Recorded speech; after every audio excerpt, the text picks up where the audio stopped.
Hello YouTube viewers and random Robot Wars fans.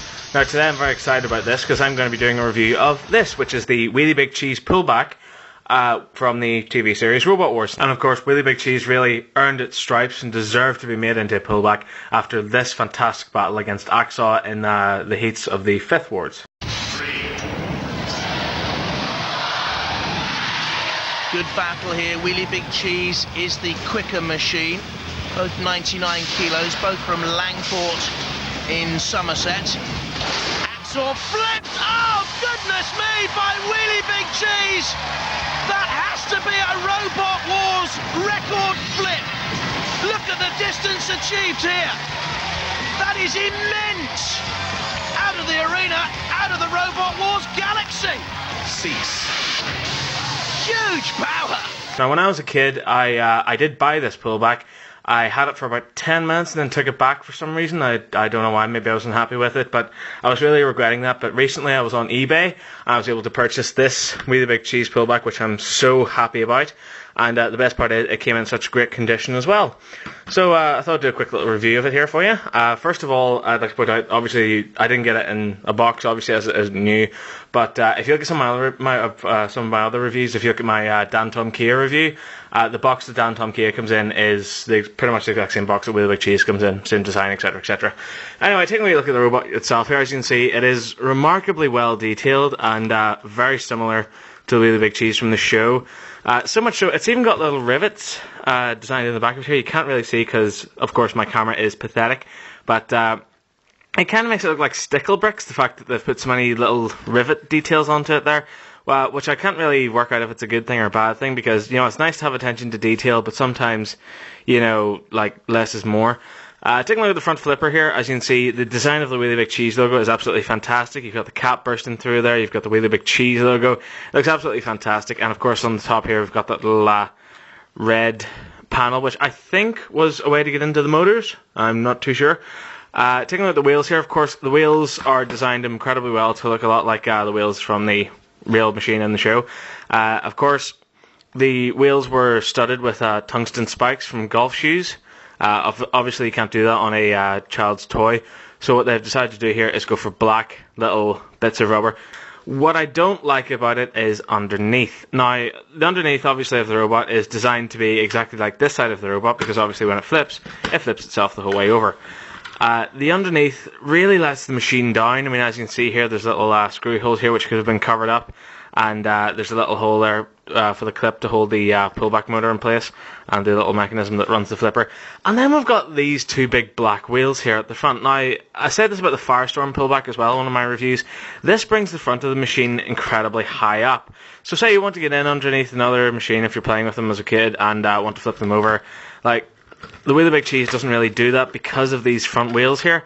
And of course on the Firestorm pullback that was okay, because on the Firestorm pullback of course they were yellow to blend in with the underneath of the robot. Wheelie Big Cheese in the show doesn't have these front wheels, it just runs along on its little nose here at the front.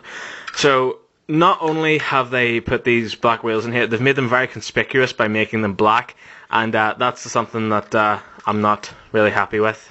Of course, now a little feature about Wheelie Big Cheese is its flipper. So in order to demonstrate the weapon here, this is powered by a little spring in the inside here, and when you push the top of the flipper down, it clicks into place, and pulling this little red button at the top here, when you pull that back, this unleashes the spring and lets the flipper flip up. So just to show you here to flip it, oh, hang on, just show you here to flip it, let me see if I can get it into place here. You kind of have to pull back, it's really awkward, you pull it back here and as you can see the flipper flips up. Now it's kind of embarrassing and kind of well, not embarrassing, but yeah, it's a little disappointing that the flipper doesn't really reach its full potential, because if you can see here, it's really hard to flip it because you kind of have to sort of do a little pincer attack here with your thumb and forefinger in order to pull this back. It's really awkward, and sometimes when you're flipping it you can get your finger caught and it is quite annoying. The flipper fully reaches its full height like this. So as you can see, they're quite tall actually, and there you can see the little workings inside. As you can see, like I said, the little spring on the inside here. So this, whenever the flipper's down, is pushed and set into place, and this little clip at the top of the flipper here clips in here. So when you pull that little red part back here, as you can see on the inside here, this pulls the mechanism back, which releases the flipper, which is quite a cool little feature. I like what they've done inside here as well. I don't know if you can see it, but they've put little wires and stuff inside just to try and make it look like the actual machine, which is a nice little touch, and I'm glad they've done that. And little bolts, of course, at the front here, and you can see them there. They're not painted on the top section here, but they are painted on the bottom, a nice little grey colour, which is nice. And some housing for the wheels at the back here as well. Something that I don't like about the inside of the flipper is the fact that it's not painted grey to look like it is in the show. It's just all one big yellow mould, which is kind of annoying in itself. And you know, it would have been nice if they'd put black inside or grey inside. But attention to detail on the outside is enough for me to not really care about that. Something else I really would have loved would have been if the Wheelie Big Cheese logo on the front here could have also been copied onto the back too, because I believe both sides of the flipper in the show did have the Wheelie Big Cheese logo, so kind of disappointed that they didn't do that. On the whole, like I said before, the detail is fantastic. Even if you take a look here, the hinges holding the flipper on are actually quite similar to the ones that hold it on in the show. So to flip it up here, as you can see, they're held in place by two little black bolts here, which is a nice little touch, and I really like that. Wheelie Big Cheese, of course, in the show is designed to be invertible, which means it can run both ways up. But in the pullback here, it's a very different case. Of course, as you can see, the wheels work well, it's this way around. But of course, in the show, when it flipped so powerful that it actually turned the entire machine over. But unfortunately, as you can see here, it doesn't really work too well. And if I actually wind the pullback motor up, you can actually see here, it does kind of work. But on a truly flat surface, you can see the wheels do spin and have trouble getting traction. Because of course I bought Wheelie Big Cheese off of eBay, I didn't actually get it in its proper box, so I didn't get the actual accessory that it originally came with. And it originally came with this little tower of breeze blocks and steel girders, where you had to knock these little spiked points off in order to score points. Someone else, obviously online, Robots Great War 2, there should be a little link right there to his channel, so go check him out after this video, where you can actually see the proper accessory that Wheelie Big Cheese should come with.